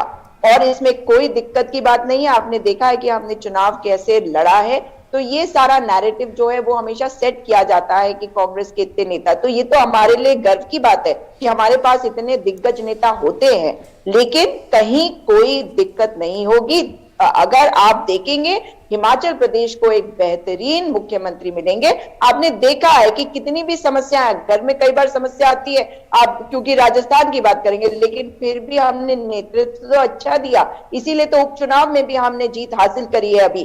और आपने छत्तीसगढ़ में देखा भूपेश बघेल जी ने किस प्रकार का नेतृत्व दिया है। हर जगह पे हमारे यहाँ क्योंकि लोकतंत्र है, लोग आगे बढ़ना चाहते हैं, लेकिन विधायकों का फैसला आखिरी फैसला होगा। सुजाता जी, आपने 3-4 चीजें कांग्रेस की बेहतरीन गिनाई, नेतृत्व गिनाया, बतौर विपक्ष में एक मुख्य पार्टी होने के नाते जनता के मुद्दों को उठाया और उसका एक असर हिमाचल प्रदेश में आप बता रही हैं कि वो दिखाई दे रहा है, जो नंबर अभी दिख रहे हैं। आखिर गुजरात में मुख्य विपक्षी पार्टी आप रही, 27 साल से संघर्ष कर रही हैं, गुजरात को क्यों छोड़ दिया, वहां की जनता का साथ क्यों छोड़ दिया आपने? देखिए, हमने जनता का साथ नहीं छोड़ा, जनता ने नकार दिया। जी बिल्कुल, अभी फाइनल रिजल्ट्स आ जाने दीजिए, लेकिन एक बात मैं जरूर कहूंगी, आपने देखा होगा कि सौराष्ट्र कच्छ रीजन जो रूरल एरियाज है, वहां पे कांग्रेस हमेशा से मजबूत रही है और भारतीय जनता पार्टी की बी टीम आम आदमी पार्टी तो वहीं पर सबसे ज्यादा मेहनत करते हुए दिखाई दी और सबसे ज्यादा वोट काटते हुए दिखाई दी, और वो उनकी मेहनत वोट काटने में लगी हुई थी।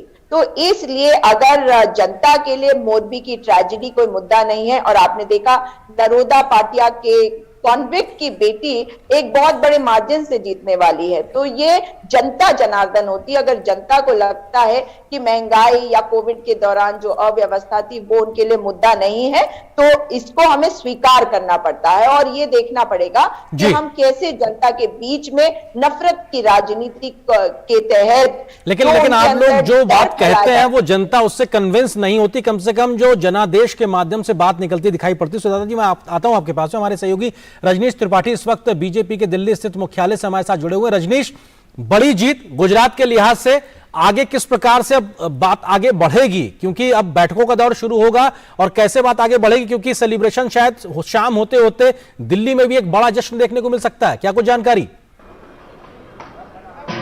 जी बिल्कुल, अगर भारतीय जनता पार्टी गुजरात की बात करें तो ये बड़ी जीत है। ये जिस तरह यहाँ के जो पदाधिकारी हैं, जो नेता, उनका साफ तौर पर वो खुद मान रहे हैं कि गुजरात में एक बहुत बड़ी जीत है। लेकिन आज अभी ये भी तय नहीं हुआ है, कोई अधिकारी सूचना नहीं कितने बजे बैठक होगी, और ये भी कहा जा रहा है कि शाम तक हो सकता है 7 या 8 बजे तक प्रधानमंत्री नरेंद्र मोदी का आगमन हो सकता है भारतीय जनता पार्टी कार्यालय में। अरविंद, बिल्कुल, तो ये अपने आप में बड़ी खबर। अगर प्रधानमंत्री पहुंचते हैं बीजेपी के मुख्यालय पे तो निश्चित तौर से एक जश्न का एक बड़ा माहौल ऋतु कहीं ना कहीं देखने पड़ेगा। प्रोफेसर सुधीर सिंह जी भी हमारे साथ में जुड़े हुए। सुधीर जी, आपको लगता है कि गुजरात में जो बीजेपी की इतनी बड़ी जीत, जो कि राजनीतिक इतिहास की आज तक की सबसे बड़ी जीत है, મોની છે અને સ્વાભાવિક છે કે આ જીત આવતા 25 વર્ષનું ગુજરાત કેવું હશે એ નક્કી કરશે, અને સમગ્ર ગુજરાતના જેટલા પણ ઉમેદવારો જીત્યા છે ભારતીય જનતા પાર્ટીના સૌને ખૂબ ખૂબ શુભેચ્છાઓ પાઠવું છું। આજથી અમારી જવાબદારીઓ શરૂ થાય છે, જે જવાબદારી આવતા 5 વર્ષ સુધી સંસ્થાની અંદર અમે નિભાવીશું। हार्दिक पटेल, क्योंकि एक पिछले विधानसभा चुनाव की अगर बात की जाए तो बीजेपी के लिए सबसे बड़ी मुश्किल या पटेल आंदोलन था, उसका झंडा उठाए हुए थे और अभी बीजेपी के माध्यम से अपनी सीट को आगे निकालते हो। सुधीर जी हमारे साथ में मनो। सुधीर जी, आपको लगता है कि गुजरात की जिस जीत का हम जिक्र कर रहे हैं, इस जीत में क्या एक सबसे बड़ा अलग हटके एक नया वोट बैंक, जिसका हम लोग बीते कुछ चुनाव से बात करते हैं, विकास से मिलने वाले फायदे के आधार पर एक तैयार हुआ नया वोट बैंक, जिसमें ना कोई जात है, ना क्षेत्र है, ना कोई एक अलग प्रकार की बात है, वो जानता है कि विकास के आधार पर कैसे हमको आगे बढ़ना है? देखिए, सबसे पहली बात कि माधव सिंह सोलंकी जीते थे 1985 में 149 सीट के साथ। वो अभी तक का एक हाईएस्ट हिस्ट्री है इलेक्ट्रल जीत का गुजरात में। मुझे लगता है कि शायद बीजेपी इस बार उसको तोड़ देगी। अभी 153-54 पे बीजेपी चल रही है। देखिए, गुजरात का जो एक नरेटिव चलता है चुनाव में, वो जाति से, धर्म से अलग चलता है, विकास चलता है और राष्ट्रवाद चलता है। ये दोनों मुद्दे वहाँ के लोगों को कनेक्ट करते हैं, और भारतीय जनता पार्टी जो पिछले 27 साल से लगातार गुजरात में सरकार बनाए हुई है, वो इसी कारण से बनाई हुई है। और प्रधानमंत्री जी ने गुजरात पर विशेष ध्यान दिया, उनका गृह प्रदेश भी है, कई एक बार गए, उससे भी जनता कनेक्ट हुई। और कहीं न कहीं कांग्रेस पार्टी मैदान छोड़ के पहले ही भाग गई थी। आप देखें कि कांग्रेस के कोई वरिष्ठ नेता उस तरह से चुनाव प्रचार में नहीं गए। एक टोकन के तौर पर मल्लिकार्जुन खड़गे जी और राहुल गांधी जी थोड़ा सा 1-2 बार गए, तो इससे नहीं बनता है। पिछली बार कांग्रेस ने बहुत ही मजबूती से लड़ाई लड़ी थी, इसलिए 77 सीट थी। इस बार कांग्रेस पहले से ही मैदान छोड़ के भाग गई थी, तो ये अप्रत्याशित जीत जो है लगभग दिख रही थी पिछले कुछ हफ्तों से गुजरात में। बिल्कुल जी, ये तस्वीरें जो लगातार सामने आ रही हैं, जिसमें भूपेंद्र पटेल और CR पाटिल प्रदेश अध्यक्ष लगातार साथ हैं, मुख्यमंत्री भूपेंद्र पटेल हैं। बंसल जी, आपसे इस पे जरूर जानना चाहेंगे कि ये कहा गया था कि जब कठोर कदम उठाए गए गुजरात को लेकर, मुख्यमंत्री बदलने को लेकर, सिटिंग मंत्रियों को टिकट न देने की बात हुई, इसके बाद जो करीब 19 ऐसे विधायक या इससे भी ज्यादा कहे गए जो निर्दलीय भी लड़ने की बात कहे और एक बगावत के स्वर भी थे, उस समय सीआर पाटिल को भी आगे किया गया था उस पूरे डैमेज को संभालने के लिए। क्या ये तस्वीरें भी एक साथ भूपेंद्र पटेल सीआर पाटिल को बताती हैं कि पूरे राज्य में न सिर्फ जो बदलाव करे गए थे राजनीतिक बड़े, उनके साथ साथ जो डैमेज कंट्रोल किया गया उसका भी एक बड़ा असर है ये जीत? देखिए, रणनीति, जब प्रधानमंत्री जी खुद जिस राज्य की रणनीति देख रहे थे, उनको नब्ज पता है वहां वो किस जमाने से काम करते थे। पहले प्रदेश भाजपा के संगठन मंत्री थे मुख्यमंत्री बनने से पहले, तो उनको सब पता है कि वो गुजरात में क्या चाहिए, क्या बदलाव, क्या जनता, सब उन्होंने 50 के करीब लोगों को, नए उम्मीदवारों को उतारा और ये सब उनको अंदाज था। इसलिए जो बगावत जिस तरह से हिमाचल में देखने को मिली, गुजरात में उस तरह की कोई बगावत नहीं दिखाई दी। तो जो आपने कहा कि पटेल और पाटिल, गुजरात में तो किसी की, आप देखिए, एक स्वर नहीं निकला, जिसका भी मुख्यमंत्री बदल गया, मुख्यमंत्री ने आह नहीं भरी, तो और तो क्या आप बात करेंगे। विधायक का टिकट काटना तो कोई खास बात नहीं है। और सब ने ये कहा कि सब पार्टी के लिए काम करते हैं, सब कार्यकर्ता हैं, जो हमें दायित्व मिलेगा वो करेंगे। तो निश्चित रूप से इसमें कोई संदेह नहीं है, गुजरात में पार्टी का जो सांगठनिक एकता रही है, उसका भी चुनाव में जो परिणाम आए हैं उसमें उसका बड़ा योगदान है। कोई बगावत नहीं हुई, विपक्ष मैदान से बाहर था। प्रधानमंत्री जी की अपनी प्रतिष्ठा, अपनी साख, अपनी लोकप्रियता का सवाल था। और गुजरातियों में जो अभी कहा प्रोफेसर साहब ने, वो राष्ट्रवाद और जो दूसरा मुद्दा है वो निश्चित रूप से प्रभावी रहे हैं, जो भाजपा का प्रमुख एजेंडा है। इसलिए जो दावा किया गया था कि इस बार 150 पार अमित शाह जी ने कहा था, वो मुझे लगता है सफल होता दिखाई इसीलिए दे रहा है। और जो क्षेत्रवाद, जातिवाद, संप्रदायवाद या अगड़ा पिछड़ा, दलित, आदिवासी, ये सभी वर्गों ने बीजेपी को अडॉप्ट किया है, समर्थन दिया है। और कांग्रेस और आम आदमी पार्टी कहीं लड़ाई में है ही नहीं। क्या, कहां आप लड़ाई में मानेंगे?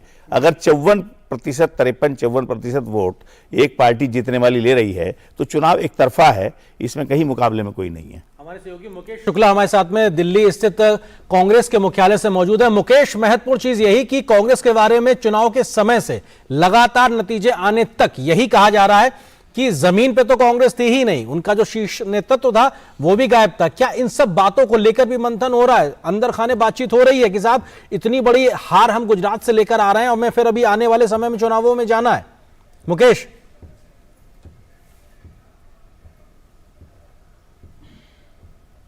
गुजरात में बड़े शीर्ष नेता में कोई बड़ा चेहरा नहीं दिखाई दिया। एक दो बार वहां पर देखा गया, पवन खेड़ा जी मौजूद थे, राहुल गांधी भारत जोड़ो यात्रा से बीच में वहां पर गए, पार्टी अध्यक्ष एक दो बार वहां पर पहुंचे, लेकिन उस तरह से उनका वहां पर जन सैलाब नहीं दिखा। जिस तरह से भारतीय जनता पार्टी ने कैंपेन को आगे बढ़ाया, कमोबेश आम आदमी पार्टी ने अपनी ताकत झोंकने की पूरी कोशिश करी, लेकिन कांग्रेस यहां पर अब इस बात पर बैठ करके जरूर मंथन करेगी, क्योंकि थोड़ी राहत उनको हिमाचल से मिली है, चेहरे पर थोड़ी मुस्कुराहट लौटी है। तो निश्चित तौर पर जो शीर्ष नेता है, संगठन मंत्री हैं, अध्यक्ष हैं पार्टी के, वो यहां बैठ करके ये रणनीति बनाएंगे, क्योंकि आगे आने वाले वर्षों में कई जगह पे फिर से चुनाव हैं, तो वहां पर वो कैसे जाएंगे, कैसे एग्जीक्यूट करेंगे। क्योंकि खाली बैठ करके और आप ये सोच करके कि मैं जीत जाऊंगा, पार्टी का एक तमका होने से, सिंबल होने से आप जीत जाएंगे, क्योंकि आपने पिछले कई वर्षों में देश में राज किया, शासन किया, तो इससे बात नहीं बनेगी। आपको तमाम चीजें करनी पड़ेगी, जिस तरह से अन्य पार्टियों ने किया है, जिस तरह से भारतीय जनता पार्टी ने पूरा जोर लगाया, उसके अच्छे परिणाम सभी को देखने को मिल रहे हैं। 27 साल से पहले ही वो सत्ता पे काबिज थी,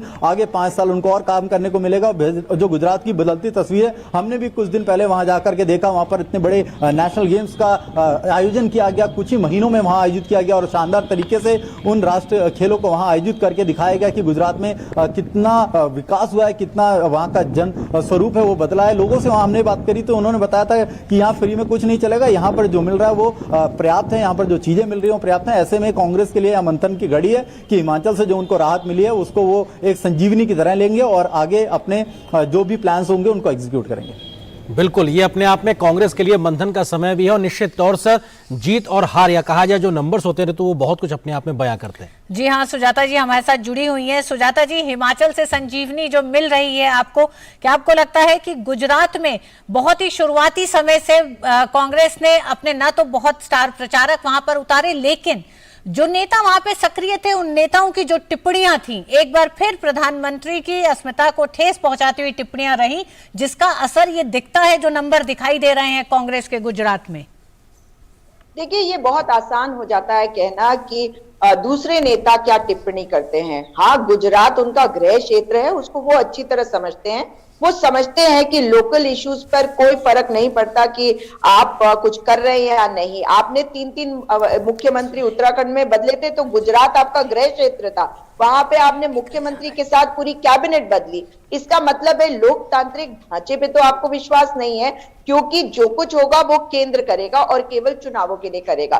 तो अगर ये हार होती है तो इस हार में भी एक चीज जरूर निश्चित है कि मोरबी ट्रेजेडी होती है, उसका जनता को कोई फर्क नहीं पड़ता और जनता नहीं चाहती कि भाई हम उन पे बात करें। अगर जनता चाहती है, लेकिन आप जनता के विवेक पे सवाल खड़ा कर रही हैं, ये अपने आप में एक अहम मसला है। मतलब इन तमाम बातों के बावजूद जनता का विवेक क्या इस प्रकार से सोच रहे, जिन्होंने अपने खुद को खोया। मैं उम्मीद करता हूं कि मैं और आप दिल्ली में बैठ के बात कर रहे हैं, और गुजरात की जनता ने जिन्होंने अपनों को खोया, उसके बावजूद जी मैं वही कर रहा हूं, लेकिन आप सवाल बड़ा खड़ा कर रही हैं कि क्या उनका विवेक इस तरह से नहीं वो फैसला कर सके। मैं बिल्कुल उनके विवेक पे सवाल नहीं उठा रही हूं। मैं तो बार बार कह रही हूं कि जनता ही जनार्दन होती है। अगर मोरबी की ट्रेजेडी होने के बावजूद भाजपा जीतती है वहां से, तो भाई साहब ये बता रहा है कि कहीं हमारी स्ट्रैटेजी में गलती है ना। जी, ये आपका बड़प्पन है, ये आपका बड़प्पन है कि आपने स्वीकारा कि आपकी रणनीति में गलती है। हम लौटते बहुत जल्दी से, मैं आता हूं आपके पास में, हम बहुत एक छोटा सा ब्रेक के लिए रुकते हैं, बहुत जल्द वापस आएंगे और इस विषयों पर लगातार हम चर्चा करेंगे कि आखिर जो इस वक्त आंकड़े हैं उसके मायने क्या हैं। हमारे साथ तमाम हमारे सहयोगी राजनीतिक विश्लेषक भी, मेहमान भी बने हुए हैं। फिलहाल एक छोटे से ब्रेक के लिए रुकते हैं। जनादेश का ये सिलसिला लगातार जारी रहेगा। REC unleashes the